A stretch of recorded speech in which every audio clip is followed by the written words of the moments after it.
Question एक बार read कर लिया, फिर हम इसको देखते हैं कि इसको हमने क्वेश्चन में क्या करना है।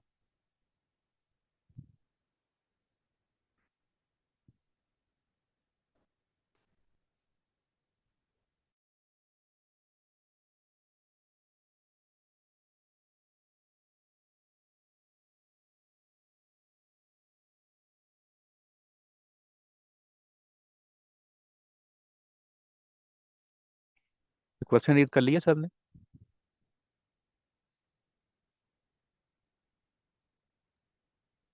जी सर। अगर कोई बताना चाहे क्वेश्चन में क्या है गिवन हमें।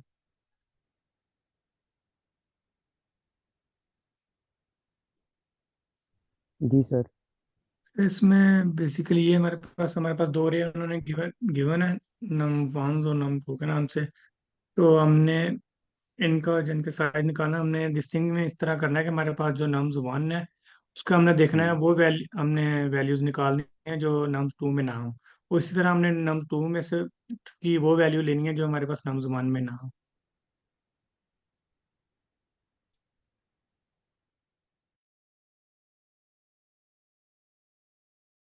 जी ऐसे ही है। मैं नोटेट करके दिखा देता हूँ। अच्छा, हमारे पास उन्होंने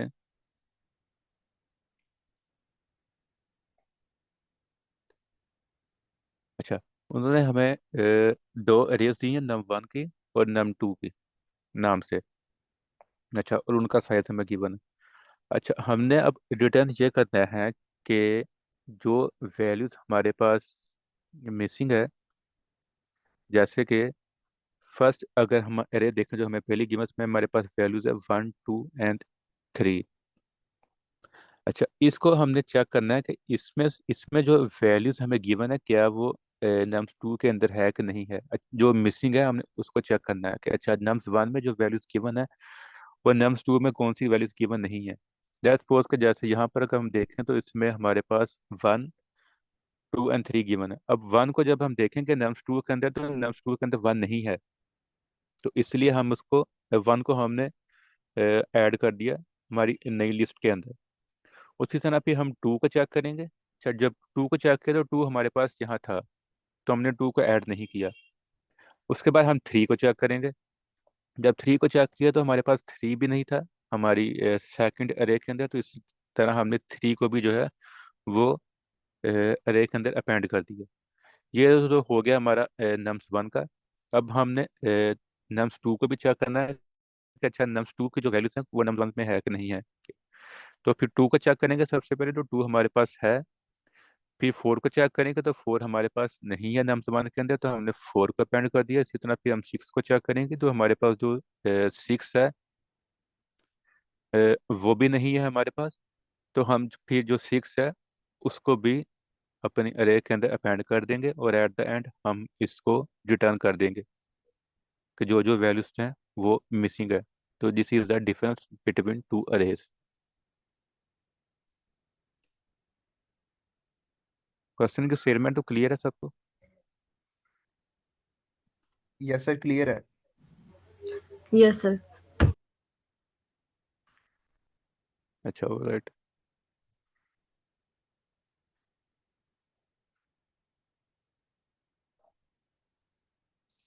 अच्छा, इस क्वेश्चन को हम ऐसे कर सकते हैं कि हमने वैल्यूज का डिफरेंस लेना, तो हम सेट का भी यूज कर सकते हैं कि हम सेट को यूज कर ले, नम्स वन के ऊपर सेट लगा दें और नम्स टू के अंदर सेट लगा दें। जब सेट लगाएंगे तो हमारे पास वैल्यूज आ जाएंगी, और उसके बाद हम चेक करेंगे अच्छा कि वैल्यूज आने के बाद जो हमारे पास सेट में वैल्यू है हम उस सेट को कंपेयर करवा लें कि अच्छा इस सेट के अंदर जो वैल्यू सेट नम वन का जो सेट है उसकी जो वैल्यूज हैं वो नम टू के सेट में है कि नहीं है। जो वैल्यूज नम टू के सेट में नहीं है तो हम उसको एक नई अरे बनाकर उसके अंदर अपेंड कर देंगे, और उसको हम एट द एंड रिटर्न कर देंगे। लेट्स सपोज कोड कर कर एक बार देख लेते हैं एक दफा।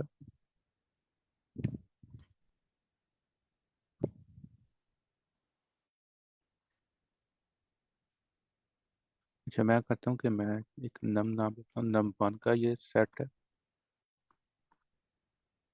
तो मैं दे देता हूँ नम्स वन की जो हमारे पास अरे है। सेकंड में दे सर ये देता हूँ सेट का क्या सेट मतलब का। है, मतलब डुप्लीकेट को वैल्यू को रिप्लेस करना। ये मैंने सेट सी जो है वो प्लस प्लस। Unique value. जी। जी सर ऐसे ही है। ये ऐसे ही है, सेट जो है वो यूनिक वैल्यूज को लेता है। तो हमने इसमें यूनिक वैल्यूज ही देखनी है बेसिकली। जैसे लेट्स सपोज कि अगर मेरे पास वन टू टाइम भी आ रहा है, तो अगर तो यहाँ पर मेरे पास अगर वन टू टाइम आ रहा है इसमें, लेकिन इसमें एक दफ़ा भी नहीं आ रहा, तो मुझे उसका कोई फ़र्क नहीं पड़ेगा कि इसमें दो दफ़ा आ रहा है या तीन दफ़ा आ रहा है या चार दफ़ा आ रहा है या एक दफ़ा आ रहा है। मुझे एक दफ़ा ही चाहिए और मुझे एक दफ़ा ही चेक करना है कि अच्छा मेरा नाम टू के अंदर वो है कि नहीं है। तो अगर नहीं है तो मैं उसको रिटर्न कर दूंगा मेरे रिजल्ट के अंदर।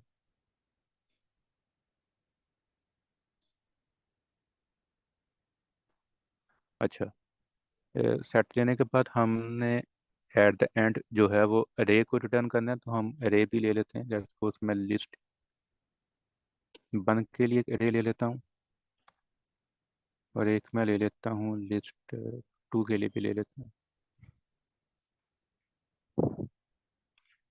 अच्छा, अब मैं करता हूँ कि for i in num one. Suppose मैं इसका नाम चेंज कर दूँ क्योंकि ये सेम नेम है तो प्रॉब्लम हो सकती है। अच्छा, फॉर आई इन नम। अब मैं चेक करूँगा कि if i not in num two. अच्छा, तो मैं ये चेक कर रहा हूँ अभी नम वन के लिए। तो मैं इसको भी अपेंड भी करूँगा लिस्ट वन के अंदर आई को। इसी तरह मैं चेक करूँगा फॉर मैं कहता हूँ जे इन नम टू पर। If j not in num one, मैं इसको नम वन के सेट में चेक करूँगा। अगर उसमें नहीं है तो मैं लिस्ट टू के अंदर अपेंड करूँगा जे को। और एट द एंड मैंने रिटर्न कर देना है list one and list two को। और सो एक दफ़ा इसको रन करके देख लेते हैं रन हो रहा है कि नहीं।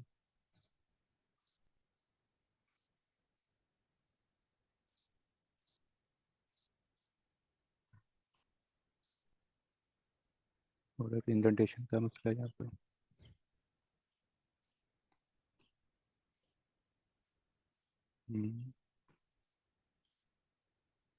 सर आपने ऊपर कर दिया।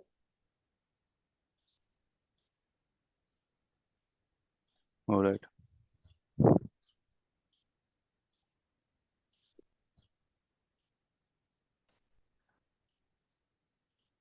सर एक एक स्पेस इन दोनों को। इंडेंटेशन का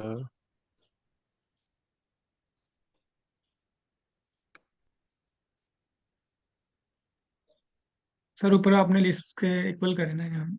सर आगे जाएगा, लिस्ट वन और लिस्ट टू के बिल्कुल नीचे आएगा फॉर लूप। क्या डिफरेंस है उसके फंक्शन के अंदर। सपोज मैं इसको नम्स वन से लेकर लिस्ट सर टू वन तक आप करें और टैब शिफ्ट टैब करेंगे ना। फिर पहले लूप के बाद जो इफ सर पीछे, स्टेटमेंट है उससे पहले भी एक सर स्पेस स्पेस खत्म कर दें, एक एक स्पेस फॉर में नहीं, से। ये तो इंडेंटेशन का है ना, ये तो आएगी। सब फॉर लूप से ना एक एक और वो स्पेस लाइन खत्म करें सिक्स, लाइन बैक में। Seven, line three, line four, वो वाला।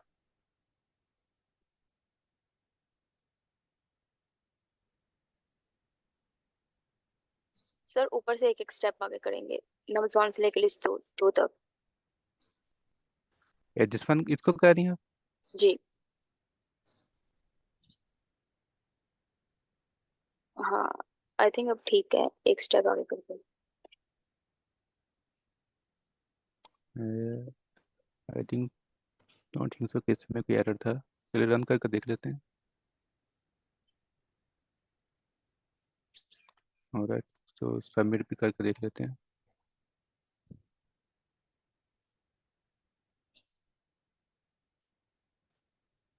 ऑलराइट, सबमिट भी हो रहा है। अच्छा, इसमें किसी को कोई क्वेश्चन हो कि हमने कौन सी कोई यूज़ की है, या किसी को समझ ना आई हो कोड की?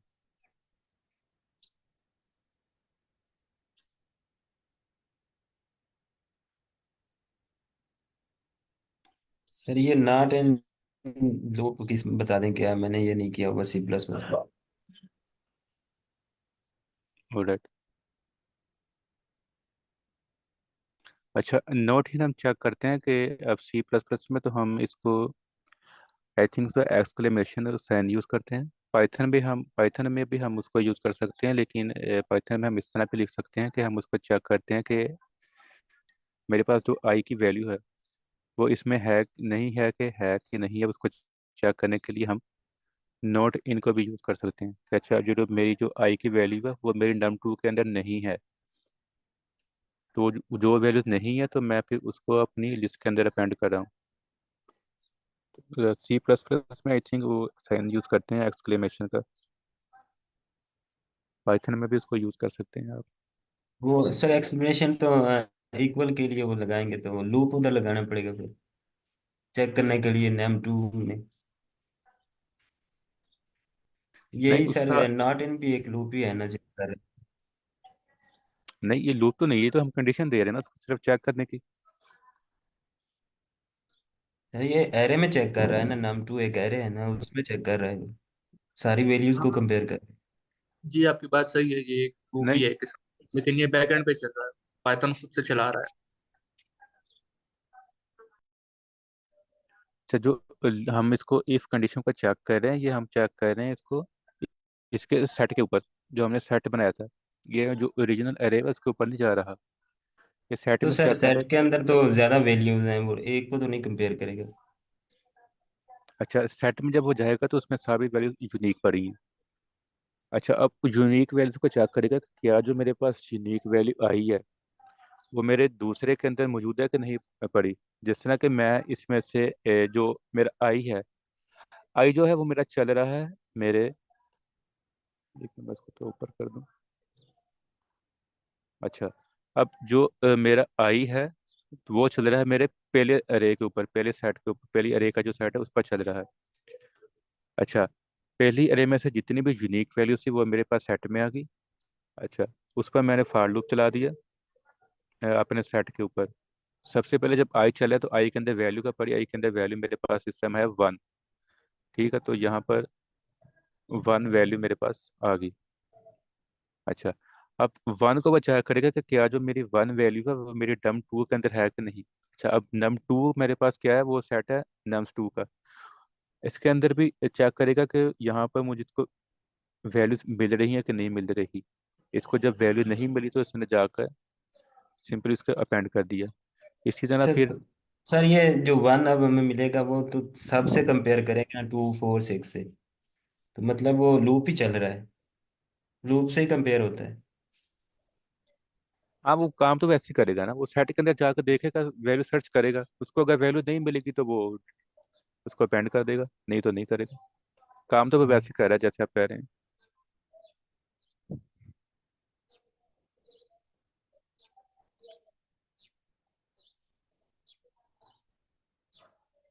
अच्छा, किसी और का कोई क्वेश्चन हो उसमें?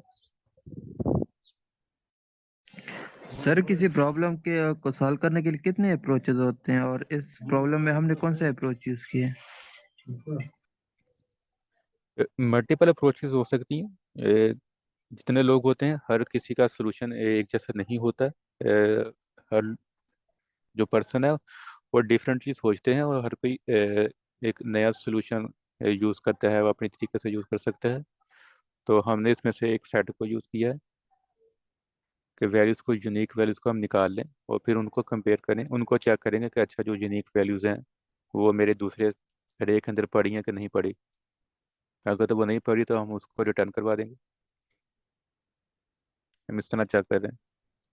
Okay sir. सर इसमें ये टाइम कम्प्लेक्सिटी क्या हो सकती है? ये big up O n square होगी या अच्छा। वो आप N होगी। कोई बताना चाहेगा इसकी टाइम कम्प्लेक्सिटी क्या है, और इसकी स्पेस कम्प्लेक्सिटी भी बता दे। सर बिग ऑफ एन हमारी टाइम कॉम्प्लेक्सिटी होगी और आई थिंक जो स्पेस कॉम्प्लेक्सिटी है वो कांस्टेंट होगी। अच्छा, इसकी जो टाइम कम्प्लेक्सिटी है वो बिग एन ऑफ एन क्यों होगी? स्क्वायर। बिकॉज यहाँ पर दो लूप चले हैं और एक लूप हम्म की ओ ऑफ एन और दूसरी की भी ओ ऑफ एन, तो ये ओ ऑफ टू एन होगी, तो कांस्टेंट जो होता है वो हमारे पास मैटर नहीं करता, तो इसीलिए बिग ऑफ एन। एग्जैक्टली। और इसकी स्पेस कम्प्लेक्सिटी क्या होगी? सर कांस्टेंट होगी। कांस्टेंट क्यों होगी? सर ये समझा दें, मुझे कांस्टेंट और लीनियर का स्पेस कॉम्प्लेक्सिटी में कॉन्सेप्ट समझ नहीं आता, ये काइंडली एक दफ़ा समझा दें। अच्छा, सर मैं बता स्पेस देता हूँ। Complexity big O of N होगी। अच्छा, इसमें स्पेस कम्प्रेसिटी हम दो सेट को यूज कर रहे हैं। अच्छा, और दो सेट जो है वो दो डिफरेंट अरेज के ऊपर चल रहे हैं, दो डिफरेंट अरेज के ऊपर है, तो इसकी जो स्पेस कम्प्लेक्सिटी होगी वो होगी n+m। अच्छा, इसमें अब n क्या है? n जो है वो पहली जो अरे है उसकी लेंथ है, उसमें जितने वेरिएबल्स हैं और जितने उसमें वैल्यूज पड़ी हैं, इंटीजर्स पड़े हैं वो हैं। और m जो है वो दूसरे की है। अब क्योंकि ये दोनों के ऊपर चल रहा है, दोनों के वैल्यूज को निकाल रहा है, सेट में निकाल रहा है, तो इसलिए जो इसकी स्पेस कम्प्लेक्सिटी है वो बिग ऑफ n+m है।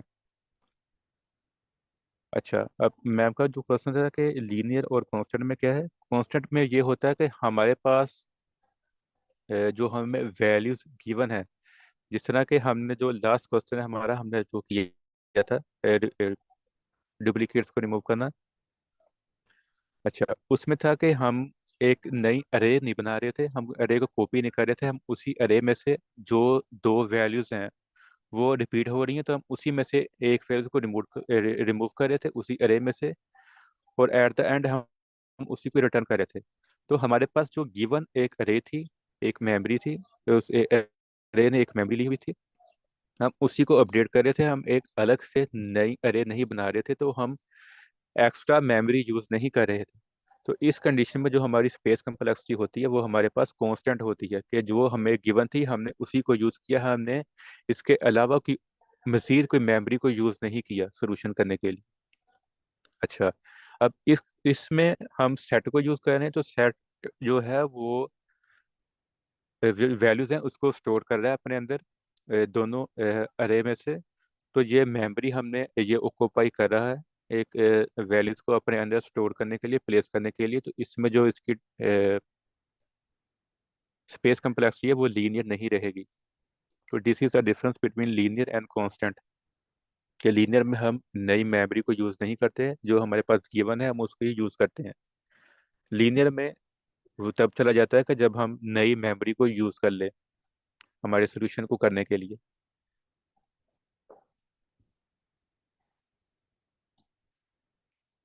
क्लियर है मैम आपको? जी सर, थैंक यू। राइट, किसी और का कोई अच्छा सर, क्वेश्चन हो? आपने ये हमने एक मेथड किया है, अगर हम इसके अलावा कितने मेथड और हमें करने चाहिए ताकि हमें ये इसकी अच्छी तरह समझ आए, मतलब सोल्यूशन देख के। पहले तो आपको एक ही करना चाहिए अगर आप बिगनर हैं, तो तब तो आपको ज़्यादा सॉल्यूशंस नहीं देखना चाहिए, आप कंफ्यूज हो जाएंगे, आपको इसकी भी समझ नहीं लगेगी, आपको ये भी भूल जाएगा और आपको वो भी भूल जाएगा। अगर इनिशियली अगर आप कर रहे हैं तो आपने सिर्फ एक ही सॉल्यूशंस को देखना है, उन्हीं को करना है, और उस पर ही आपने देखना है कि अच्छा इसको हम ऐसे ऐसे कर रहे हैं और ये जो क्वेश्चन है ये इस तरह सोल्व हो रहा है। उसके बाद आप मज़ीद क्वेश्चंस करते रहें, और ऐसा ऐसा जब आप ये चीज़ें जो है सेट हो गया, अरेज होगी, लूप्स हो गए, ये तकरीबन हर क्वेश्चन में ही यूज़ होते हैं। तो जब आप अगेन एंड अगेन इन चीज़ों को यूज़ करेंगे तो आपके कॉन्सेप्ट्स जो हैं वो एट द टाइम अपने आप बिल्ड हो जाएंगे, और आपको जो है चीज़ों की समझ आनी शुरू हो जाएगी, फिर आप मल्टीपल सॉल्यूशन के ऊपर भी जा सकते हैं, कि एक से अगर आप कर लिया ठीक है, फिर आप सेकंड पर चले जाएं, उसको मज़ीद ऑप्टिमल करना चाहते हैं तो आप उस पर चले जाएं। तो एक इनिशियली अगर आप स्टार्टिंग में है तो आपको ज़्यादा सॉल्यूशंस की तरफ नहीं जाना चाहिए, सिंपल चीज़ें रखें इनिशियली में, आप अपनी बेस बना रहे हैं। उसके बाद फिर आप मल्टीपल सोल्यूशन पर जा सकते हैं बाद में, अगर आप जाना चाहें तो। ओके, अच्छा सर, इसके अलावा ये टाइम कम्प्लेक्सिटी मैंने काफ़ी वीडियोस देखी हैं लेकिन मैं ये क्लियर नहीं हो रही। आप अगर इधर इन डेप्थ थोड़ा सा बता दिया करेंगे तो 4-5 लेक्चर में इंशाल्लाह हो जाएगी। अच्छा, टाइम कम्प्लेक्सिटी पर हमारा सेकंड लेक्चर था, वो हमने इसी पर ही दिया था, इसी वीक में। But space and time complexity क्या होती है, उसको हम कैसे मेजर करते हैं, और वो क्या चीज़ें हैं, अगर आप चाहें तो आप वो भी देख सकते हैं। इसमें अगर आप देखें तो इस सोल्यूशन के अंदर स्पेस कम्प्लेक्सिटी तो मैंने आपको बता दी कि big of N plus N आ रही है।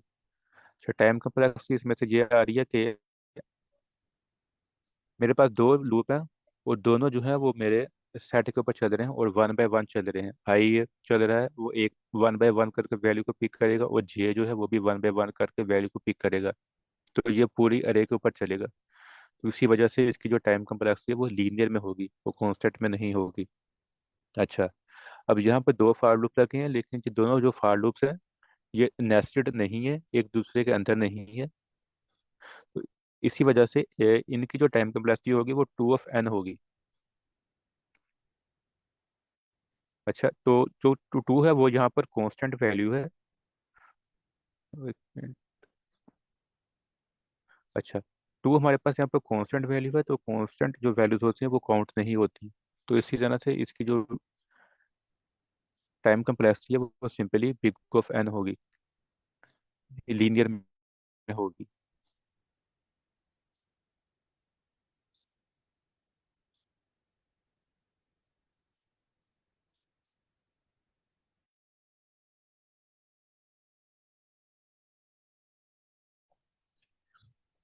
अच्छा, तो